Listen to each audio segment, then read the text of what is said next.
John, are we set to go here? I don't think so. I'm just going to use this. All right, well, good afternoon. We haven't done this in a couple of weeks, but we have a couple of issues that I think are of real importance to the residents of the city of Detroit that I wanted to address directly. There is probably no issue that is raised with me by Detroiters with greater frequency than the speeding that is going on in this city. And since COVID, when it seems like there are fewer cars on the streets, more of them are driving at unsafe speeds. And we really need the drivers of the city to be respectful of the other members of the community. It's amazing the way the city has watched out for each other, wearing masks and distancing on COVID, and yet what has happened on the streets has been just the opposite in Detroit. Year in and year out has more pedestrian-related deaths than just about any other city in the country. We are dramatically ramping up the police department. We're getting 35 to 40 new recruits into the classes every month, and over the next year there will be more police officers in the precincts, and the precinct commanders will like nothing better than to be expanding their traffic patrols. But in the meantime, we need to take more decisive action, and I'm not sure there's been any innovation in this city that has been received with more enthusiasm than the speed humps, which we started 3 years ago as an experiment, and this year we put in 1,200, basically slowing down traffic at parks and schools across the city. The more we put in, the more I have heard from neighbors who say, we need these speed humps on our street. And so we don't put them in without checking with the neighborhood, because we have a few neighborhoods that think they're an inconvenience, but by and large they are overwhelmingly popular. So we did 1,200 this year. Next year we are going to more than triple that. We are going to put in 4,500 speed humps, and everything comes at a cost. We are going to have to defer some road resurfacings in this city, which have been going at a pretty rapid rate in recent years. You've seen a lot of roads resurfaced in Detroit. We're actually going to slow the resurfacing down a little bit next summer in order to give the priority to what I think most Detroiters want, and that's to make the neighborhood safer. So Ron Brundidge, our DPW director, is going to take you through the details, but it's going to be relatively simple. We are going to go out for bids this fall to contractors who can install 4,500, and then over the winter, the engineers and the roads department are going to decide. It's not going to be based on who makes the most phone calls. That's not the right way to do road design. It's going to be streets that are 25 miles an hour. We can't put speed humps on the faster streets. It just doesn't work. But if the street you're on is 25 miles an hour, it's going to be three calculations. How much traffic is there? How many children are in your neighborhood? And what kind of reports do we have of speeding, either from the police or others? And we are going to pick the 4,500 blocks in this city that have the most traffic, with the most children, with the most speeding. We know there are particular places where people use streets as cut-throughs to get around traffic or construction. Those are going to be targeted in particular. But next year you are going to see a dramatic increase. And with that, I want to turn it over to the man who's responsible for doing this, our DPW director, Ron Brundidge.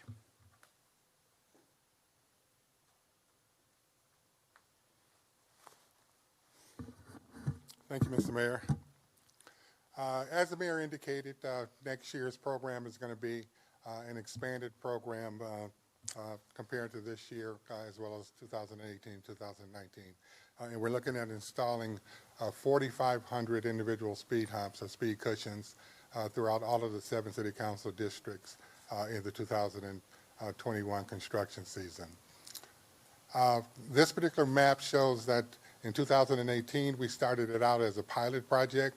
We selected one residential corridor in each of the 7 city council districts, and we selected, for the most part, corridors that were adjacent to parks or schools, where we felt that there might be a higher percentage of pedestrians, especially school-aged children, that were likely to cross the street. And as the mayor indicated, the pilot program was extremely successful and extremely well received, and it resulted in us increasing our program in the subsequent years.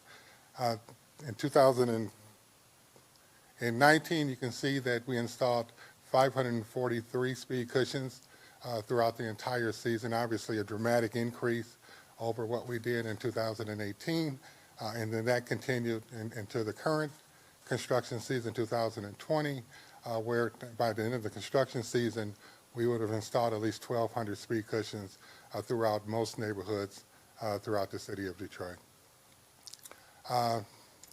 As the mayor indicated, obviously there's a cost that goes along with increasing our program as we anticipate doing in 2020 and 2021. One of the great things is that over the last 7 years, we've been averaging between 80 to 100 miles of streets that we've been paving each year. And it's resulted, for the most part, in our city jurisdiction, roads throughout the city, being in very good condition. And we're really not getting a lot of complaints from residents as it relates to the condition of roads, potholes, et cetera.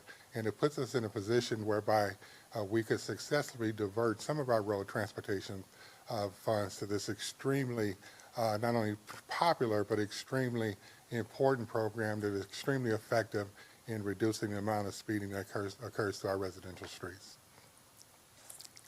As the mayor indicated, we're going to utilize very strict criteria in terms of identifying which streets are prioritized for speed cushions, and we're really going to base it on those streets that ultimately it's going to create the maximum amount of effect when the speed cushions are installed.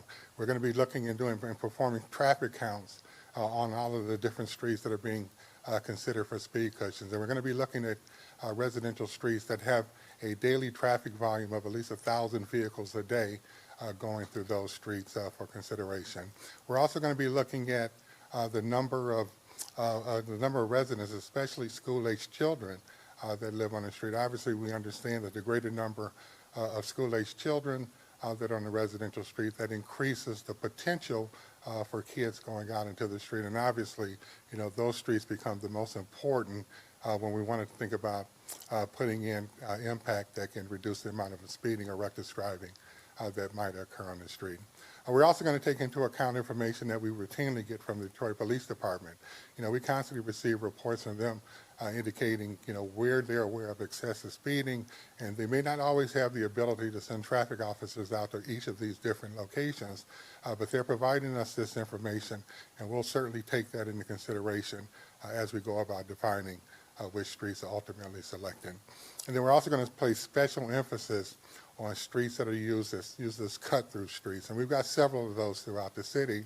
And these are streets where people want to, for the most part, bypass traffic that exists on major thoroughfares. And they'll use these residential streets as cut-throughs to bypass that traffic on the major streets. And unfortunately, too often, when they use these streets as cut-throughs, they're not always obeying the 25-mile-an-hour speed limit that currently exists on residential streets. Thank you. Oh, I'm so sorry. I'm so excited that we have one of the residents who actually lives adjacent to one of the first streets that we installed speed cushions during our pilot program in 2018. Her name is Marcia Morrow. She lives in District 1 in Rosedale Park, and I'd just like to bring her up.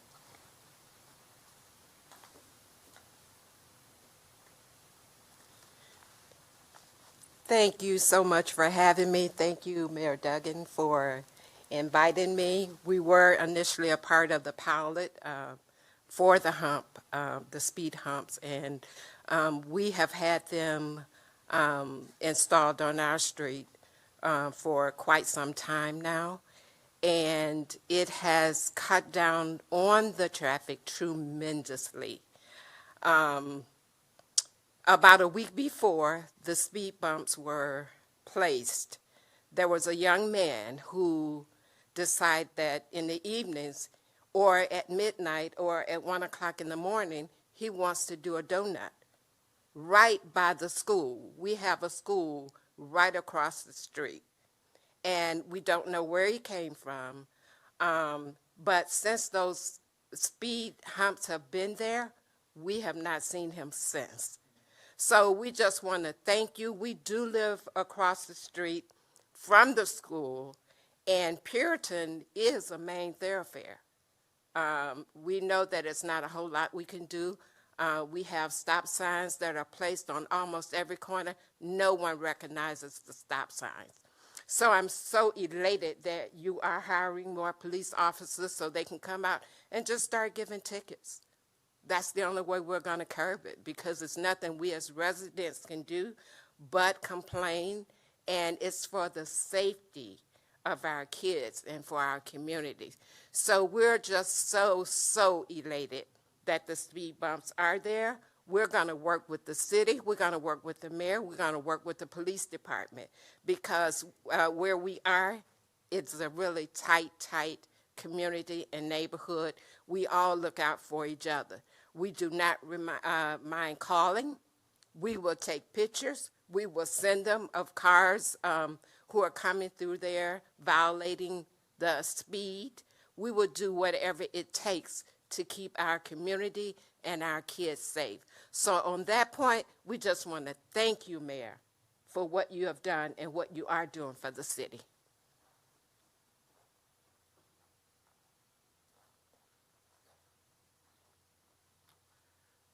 All right, so for all of the people who called in at the 8 community meetings we held in the last 2 months, I just want you to know the leaders of the city are listening to you, and we're going to respond by making these neighborhood streets safer. I want to talk about another thing that we need to have a candid conversation about, and that's the need to get a flu shot really in the next month or so. So the COVID numbers are up on the screen. Detroit continues to be the national model, from having gone from among the highest infection rates in America to week after week, we're only seeing 1 or 2 deaths a week. That's 1 or 2 too many, but it is astonishing. And if you look at the infection rates, when we started, the smallest county in this state, Benzie County, had no infections when we were at our peak. I looked at the numbers last week. The city of Detroit had a lower infection rate than Benzie County in northwest Michigan. The people of this city have done an extraordinary job of committing to the mask, of committing to the distancing, and right now the Detroit infection rate is pretty close to the lowest in the state, and that shows you what Detroiters feel about each other. This is going to seem a little bit disconnected, but it's important, and that is we need to get our shots now for the seasonal flu. Won't help you on COVID. COVID vaccine isn't going to be around until January. Here's why getting your seasonal flu shot is important. I used to run a hospital system, and from December to early March, our hospital was full every year because of the flu. I got a bunch of hospital administrators here with me today, and they all benefit financially from flu season. There's national maps that they put out that you can tell where the flu is coming, and it is a significant moneymaker for hospitals. You're going to hear the extraordinary thing. You're going to have a bunch of hospital administrators come up here and tell you to get a flu shot. It's because it's in your best interest, not because it's in the best interest of the hospital. But here's why. As bad as COVID was last March, had it hit a month earlier, it would have been far more devastating, because a month earlier there were no hospital beds. The flu had filled them up, and it's mostly seniors, elderly people who can be there for a week or 2 weeks. In many cases can be on ventilators that we need for other folks. But if COVID comes up this fall, as a lot of national experts think it will, if it starts to come up in November and December, and the hospital beds are already filled with flu patients, we're going to have another crisis. And so this is a chance for you to do what's right for you and what's right for the community. Detroit has historically had one of the lowest flu vaccine rates in the country, and we tend to be a little medically suspicious, and nobody has been more medically suspicious than I've been. I never would get a flu shot. Part of it is I really don't like needles, and so I'd put it off, and I would say half the winters I would get the flu and half the winters I wouldn't.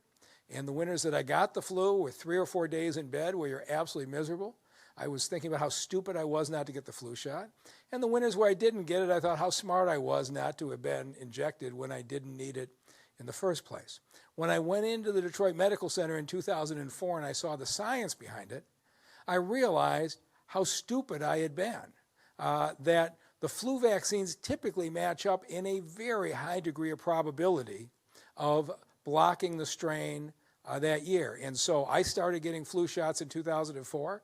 I get them every year now at the beginning of the season in September. I have not gotten the flu in 16 years.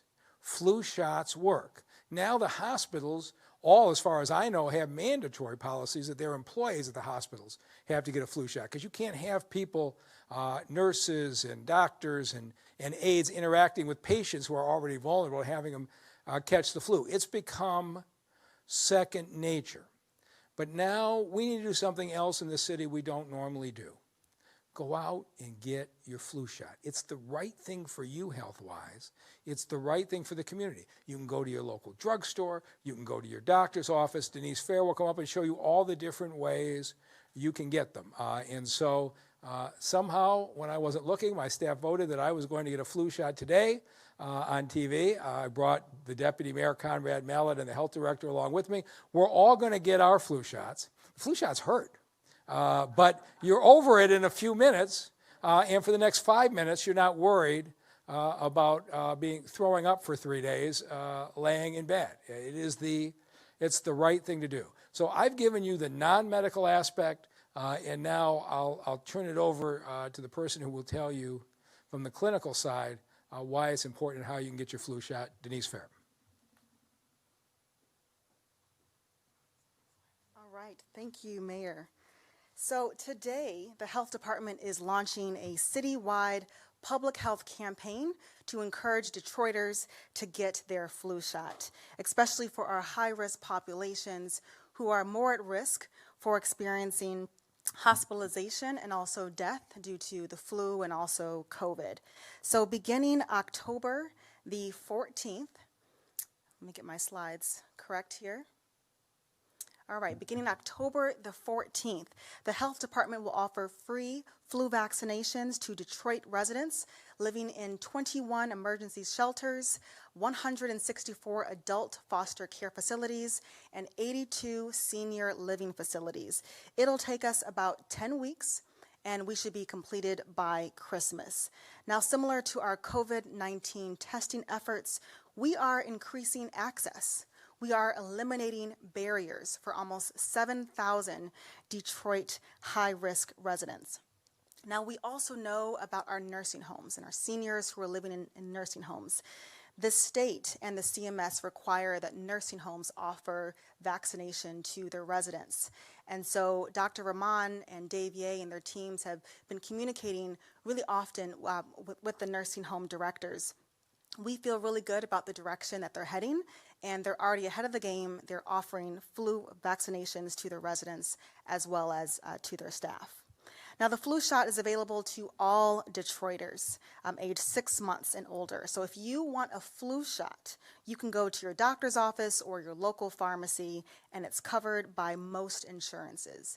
But even if you don't have health insurance, there are many free and low-cost solutions that are available to you across the city. In fact, there's 50 free clinics.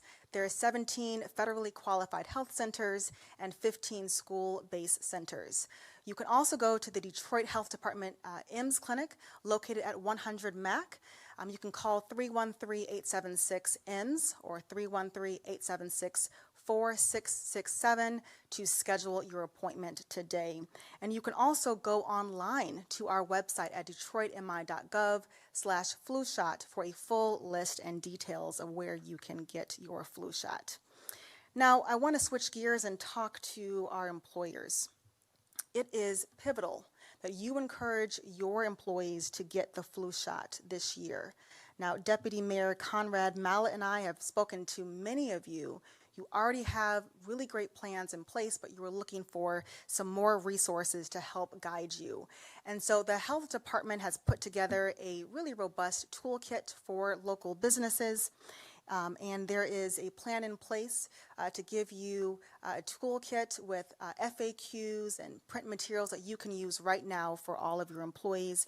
Again, please go ahead and visit our website, detroitmi.gov/flu shot. Now, I'm sure many of you are listening and you're thinking of friends and families who just won't get the flu shot because they feel as though it's going to make them sick. But here's why this year is so important. We are still in the middle of a pandemic.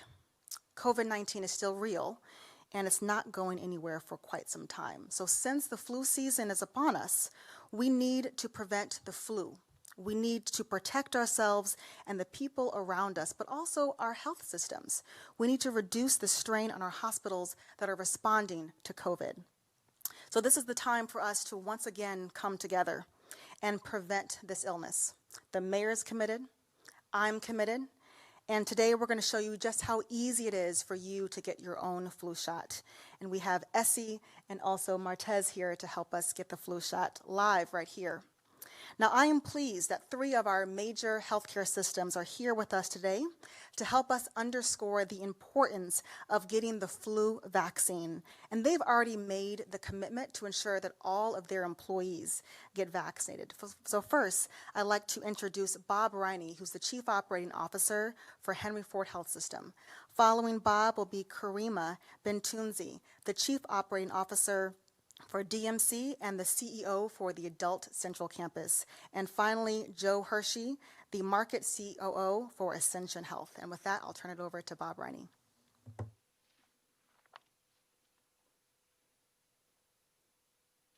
Good afternoon, everybody.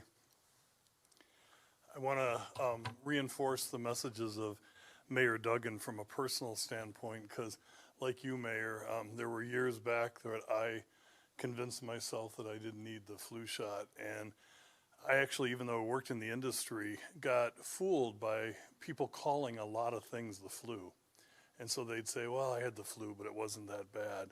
Until I learned what real influenza was when I contracted it myself. And that was the last year that I went without a flu shot, and I've never had influenza since, many, many years later. So it's really important that we understand and embrace this. And as a health system that's been at the center of the pandemic battle, and so proud of Detroiters for their compliance, as Mayor Duggan identified, we're just strongly urging everyone 6 months or older to get the flu shot as early as possible.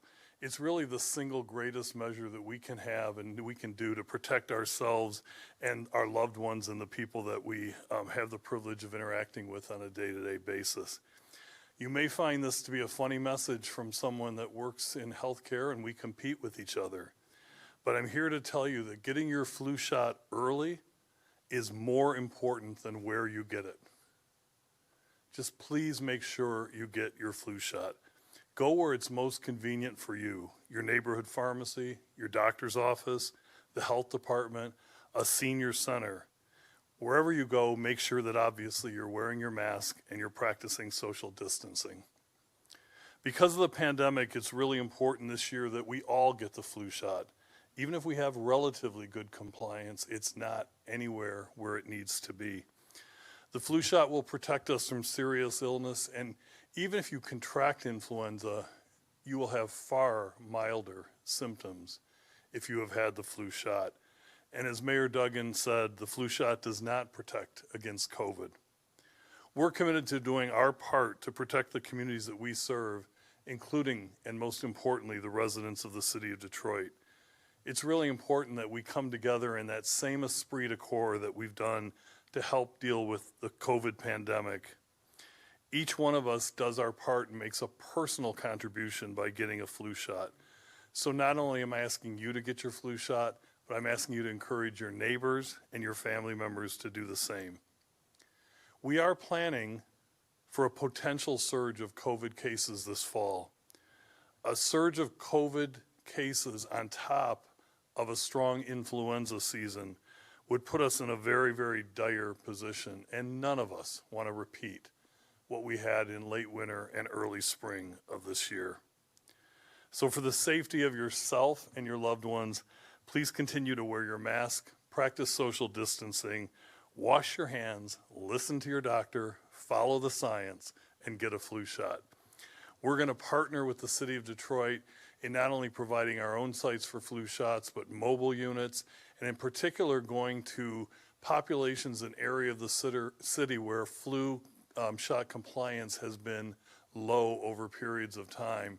And we're not going to only help provide flu shots for those particular communities, but we're going to make a contact, a relationship with them, so that ultimately when the COVID-19 vaccine comes along, we have an inroad to make sure that we're hitting high compliance rates there as well. So thank you very much.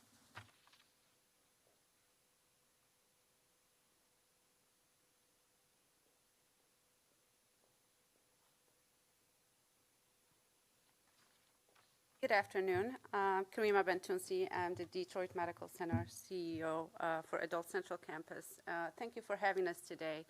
As Mr. Mayor and my colleague from Henry Ford mentioned, we as the healthcare provider are behind and supportive of the city initiative. We urge all the patients and the community members to really get vaccinated for the flu. We have lived through the pandemic and we are all planning for a resurge.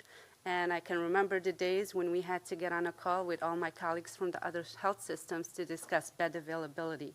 You getting the flu shot will help us actually lessen the burden on the healthcare organizations so we are able to take care of our COVID patients in the event we do get a resurge.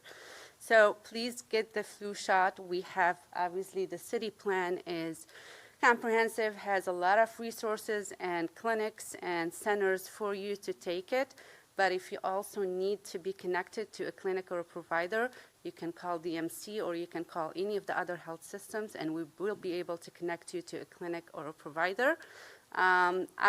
Again, similar stories to everyone else, was skeptical about the flu shot, but certainly had my fair share of getting sick in the past, and I've been getting it for the past 13 years, and thankfully I've been healthy. So again, please take your flu shot and make sure that you get vaccinated and encourage your family members and your neighbors to do the same. Thank you.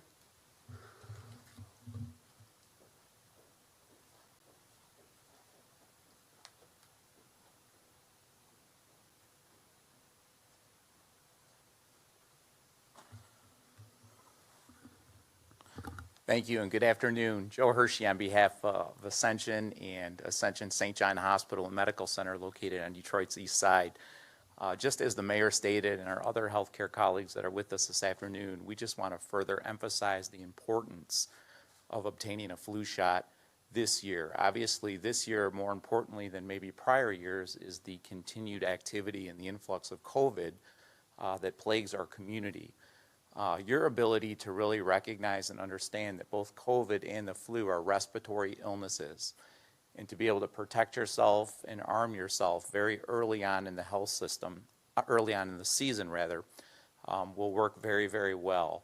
Like the other healthcare providers, we're working hard to provide access for residents of the city of Detroit to be able to come to the health system either by way of curbside.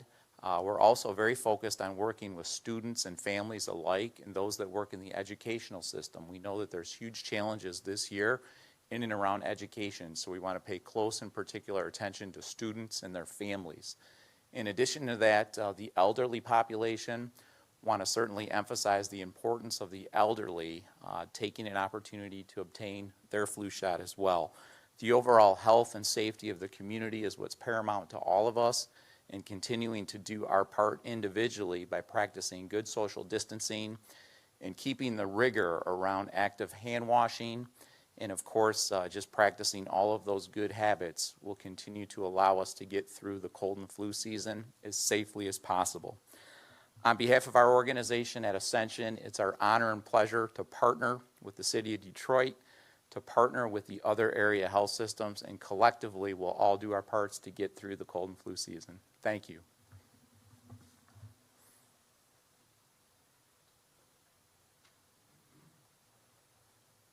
So before we take questions, I just want to say one thing to the 9,000 employees of the City of Detroit. The work you have done throughout COVID has been extraordinary. And I want you to know the efforts the city is going to take to make sure you're protected from the flu. And so in the coming weeks, the flu shots will be at the police precincts, they'll be at the firehouses, they'll be at the DDOT bus terminals, they'll be out at the DPW and General Service Department's yards, they'll be at our offices in Coleman Young Center and otherwise. And so we're going to make it as easy as possible for you.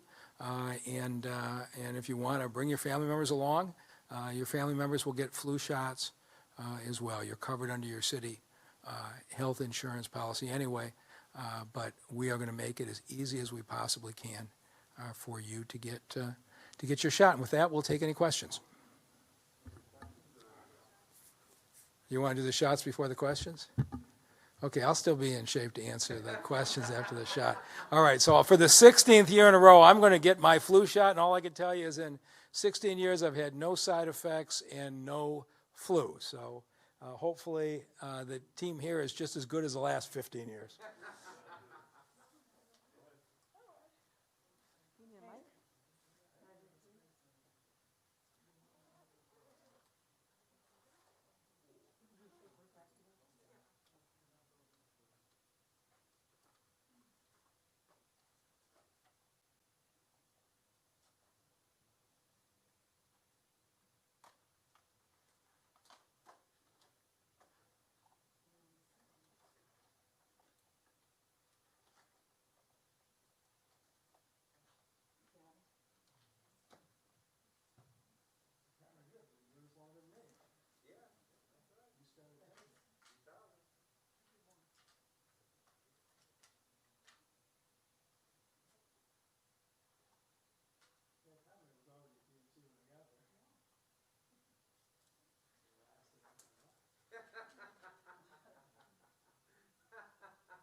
You really did get a sucker.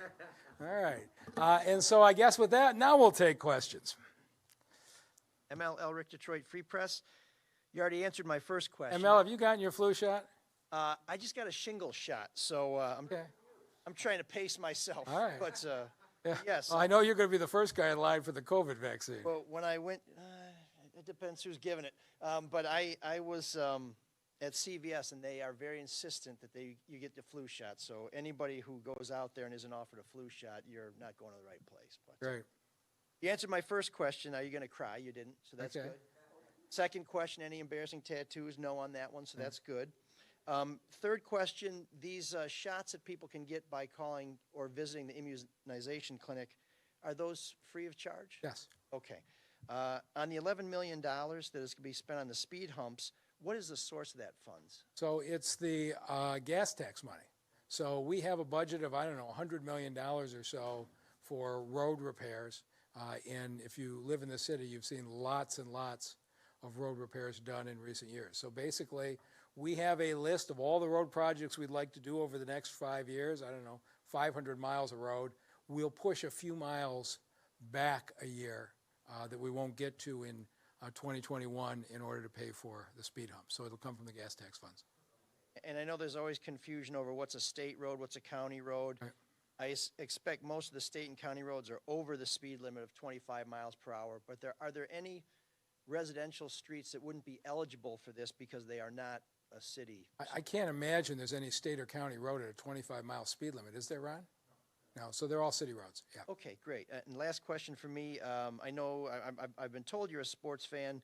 The Big Ten is returning to play in all sports, especially football. I'm trying to figure out how to get into the big house on October 24th. I don't know if they have to make me a team assistant or what, but Okay, so I take it you think that's a prudent decision and you're in favor of that? I thought the Big Ten made a mistake canceling too soon before the information was in, and I think they've done the right thing. Now, we will see what happens later in September and October and November. We'll see what happens with the SEC and with the ACC and the other conferences, but given what you're seeing in Ann Arbor, there's been almost no COVID infection among the Michigan football players. They certainly appear to be following proper protocols. And so the NFL, Major League Baseball, NBA, NHL, they're all playing. They've all demonstrated that if you're responsible, we can live with COVID and not infect each other. So, yes, I think the Big Ten made the right decision. I think they took too long doing it. And I'm hopeful we keep this under control. The governor might even let a few people into the stands. Great, thank you very All right. much. That's it? All right. Thank you all very much. All right. Did you need